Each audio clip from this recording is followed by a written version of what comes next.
बिस्मिल्लाहिर्रहमानिर्रहीम। दीवार चीन दुनिया का सबसे लंबा प्रोजेक्ट है जिसकी लंबाई 21,000 किलोमीटर है और इसकी तामीर सैकड़ों सालों में मुकम्मल हुई। और इसके ऊपर आजकल के दौर के मुताबिक एक अंदाज़ा है कि 95 अरब डॉलर खर्चा आया।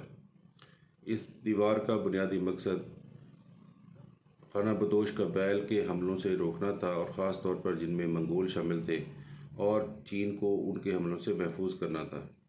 लेकिन हैरत अंगेज़ बात यह है कि दुनिया का सबसे बड़ा मंसूबा जो है वो अपने मकासद को हासिल करने में नाकाम रहा, और चीन के ऊपर इसी जानब से जहाँ दीवार तामीर की गई है कई हमले हुए, और मंगोलों ने ना सिर्फ चीन के ऊपर हमले किए बल्कि उसे फ़तह कर लिया, और कुबलाई ख़ान जो एक मंगोल था वो चीन का हुक्मरान बना। तो ये दुनिया का सबसे बड़ा नाकाम मंसूबा है।